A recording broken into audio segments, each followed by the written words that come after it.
Exodus. A quick look at this book. The people of Israel become slaves.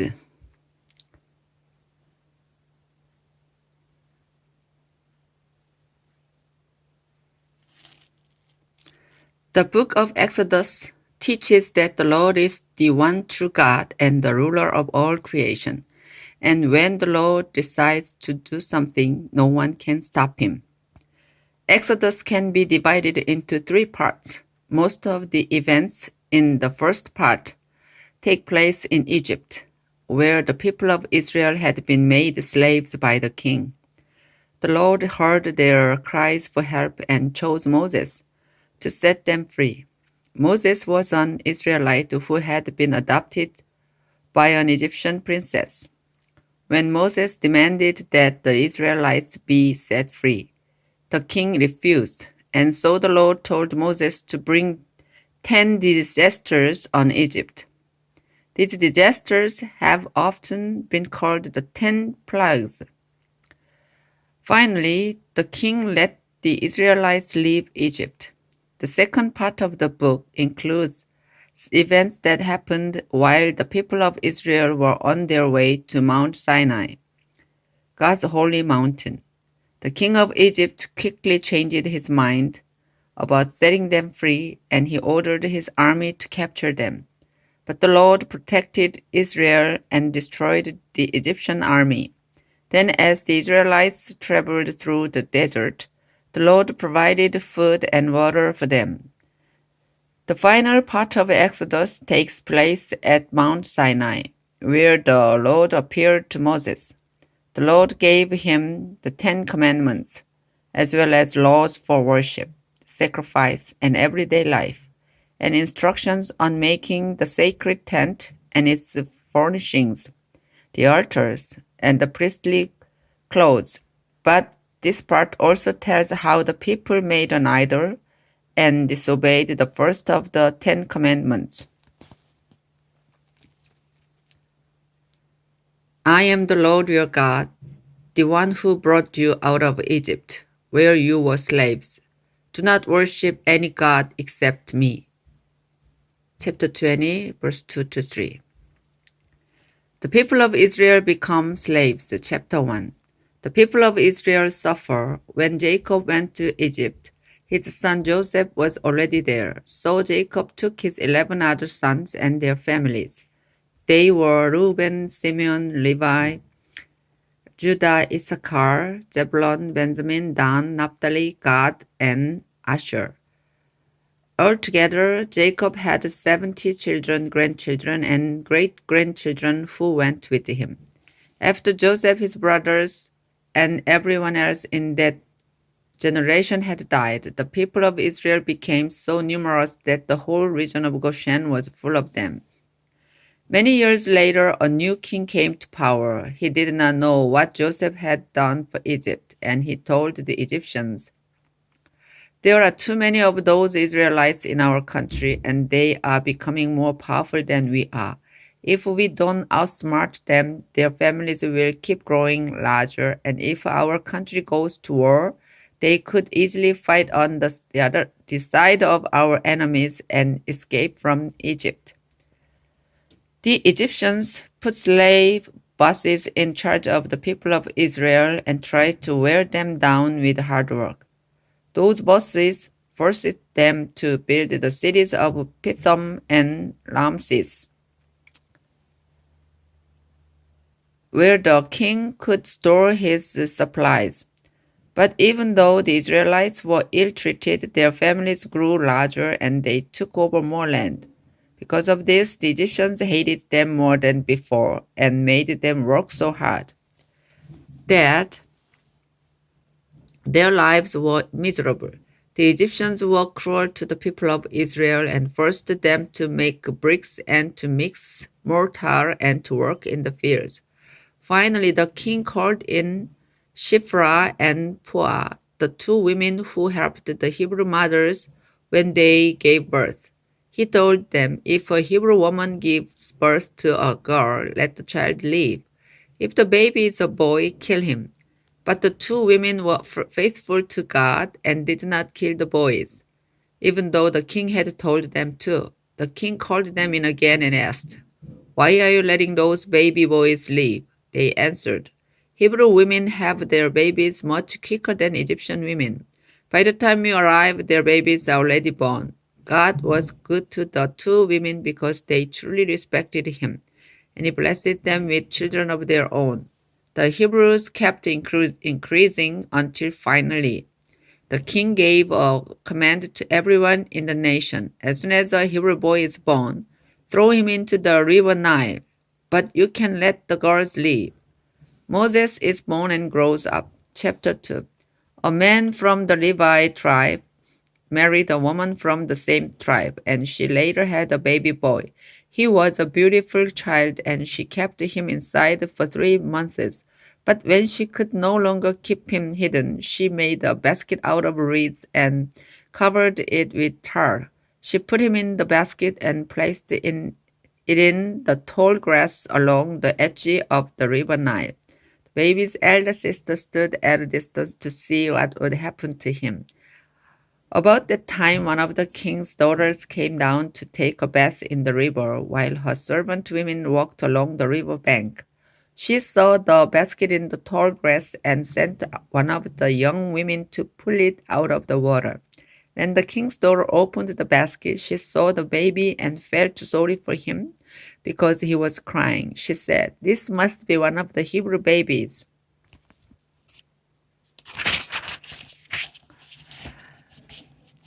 At once, the baby's elder sister came up and asked, "Do you want me to get a Hebrew woman to take care of the baby for you?"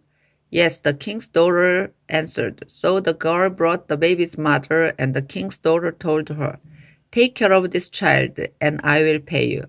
The baby's mother carried him home and took care of him. And when he was old enough, she took him to the king's daughter, who adopted him. She named him Moses because she said, "I pulled him out of the water."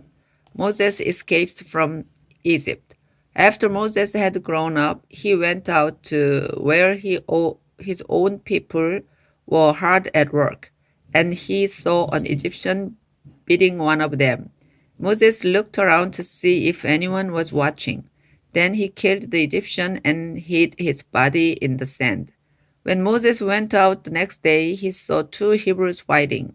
So he went to the man who had started the fight and asked, "Why are you beating up one of your own people?" The man answered, "Who put you in charge of us and made you own judge? Are you planning to kill me just as you killed that Egyptian?" This frightened Moses because he was sure that people must have found out what had happened. When the king heard what Moses had done, the king wanted to kill him. But Moses escaped and went to the land of Midian.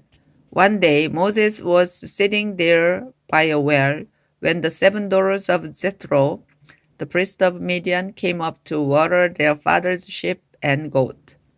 Some shepherds tried to chase them away, but Moses came to their rescue and watered their animals. When Jethro's daughters returned home, their father asked, "Why have you come back so early today?" They answered, "An Egyptian rescued us from the shepherds, and he even watered our sheep and goats. Where is he?" Jethro asked, "Why did you leave him out there? Invite him to eat with us." Moses agreed to stay on with Jethro, who later let his daughter Zipporah marry Moses. And when she had a son, Moses said, "I will name him Gershom, since I am a foreigner in this country." After the death of the king of Egypt, the Israelites still complained because they were forced to be slaves. They cried out for help, and God heard their loud cries. He did not forget the promise he had made to Abraham, Isaac, and Jacob. Because he knew what was happening to his people, he felt sorry for them. God sends Moses to speak to the king of Egypt. Chapter 3. God speaks to Moses. One day Moses was taking care of the sheep and goats of his father-in-law Jethro, the priest of Midian, and Moses decided to lead them across the desert to Sinai. the holy mountain. There an angel of the Lord appeared to him from a burning bush. Moses saw that the bush was on fire, but it was not burning up. This is strange, he said to himself. I'll go over and see why the bush isn't burning up. When the Lord saw Moses coming near the bush, he called him by name, and Moses answered, Here I am. God replied, Don't come any closer. Take off your sandals. The ground where you are standing is holy. I am the God who was worshipped by your ancestors Abraham, Isaac, and Jacob. Moses was afraid to look at God, and so he hid his face. The Lord said, I have seen how my people are suffering as slaves in Egypt, and I have heard them beg for my help because of the way they are being ill-treated. I feel sorry for them, and I have come down to rescue them from the Egyptians. I will bring my people out of Egypt into a country where there is good land, rich with milk and honey. I will give them the land where the Canaanites, Hittites, Amorites, Perizzites, Hivites, and Jebusites now live. My people have begged for my help, and I have seen how cruel the Egyptians are to them. Now go to the king. I am sending you to lead my people out of this country. But Moses said, Who am I to go to the king and lead your people out of Egypt? God replied, I will be with you, and you will know that I am the one who sent you, when you worship me on this mountain after you have led my people out of Egypt. Moses answered, I will tell the people of Israel that the God their ancestors worshipped has sent me to them. But what should I say if they ask me your name? God said to Moses, I am the eternal God, so tell them that the Lord, whose name is I am, has sent you. This is my name forever, and it is the name that people must use from now on. Call together the leaders of Israel and tell them that the God who was worshipped by Abraham, Isaac, and Jacob has appeared to you. Tell them, I have seen how terribly they are being treated in Egypt, and I promise to lead them out of their troubles. I will give them a land rich with milk and honey, where the Canaanites, Hittites, Amorites, Perizzites, Hivites, and Jebusites now live. The leaders of Israel will listen to you. Then you must take them to the king of Egypt and say, The Lord God of the Hebrews has appeared to us. Let us walk 3 days into the desert, where we can offer a sacrifice to him. But I know that the king of Egypt won't let you go unless something forces him to. So I will use my mighty power to perform all kinds of miracles and strike down the Egyptians. Then the king will send you away. After I punish the Egyptians, they will be so afraid of you that they will give you anything you want. You are my people, and I will let you take many things with you when you leave the land of Egypt. Every Israelite woman will go to her Egyptian neighbors or to any Egyptian woman living in her house. She will ask them for gold and silver jewelry and for their finest clothes. The Egyptians will give them to you, and you will put these fine things on your sons and daughters. You will carry all this away when you leave Egypt. Chapter 4, the Lord gives great power to Moses. Moses asked the Lord, Suppose everyone refuses to listen to my message, and no one believes that you really appeared to me. The Lord answered, What's that in your hand? A walking stick. Moses replied, Throw it down. The Lord commanded. So Moses threw the stick on the ground. It immediately turned into a snake, and Moses jumped back. Pick it up by the tail, the Lord told him. And when Moses did this, the snake turned back into a walking stick. Do this, the Lord said, and the Israelites will believe that you have seen me, the God who was worshipped by their ancestors, Abraham, Isaac, and Jacob. Next, the Lord commanded Moses, Put your hand inside your shirt. Moses obeyed, and when he took it out, his hand had turned white as snow, like someone with leprosy. Put your hand back inside your shirt, the Lord told him. Moses did so, and when he took it out again, it was as healthy as the rest of his body. When the Lord said, "If no one believes either of these miracles, take some water from the river Nile and pour it on the ground. The water will immediately turn into blood." Moses replied, "I have never been a good speaker. I wasn't one before you spoke to me, and I am not one now. I am slow at speaking, and I can never think of what to say."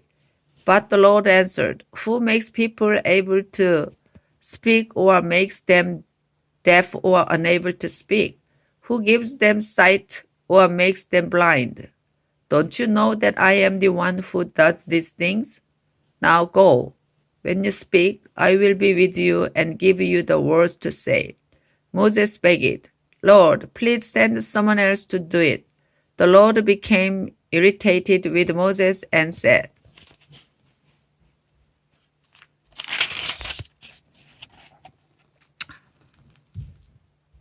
"What about your brother Aaron, the Levite? I know he is a good speaker.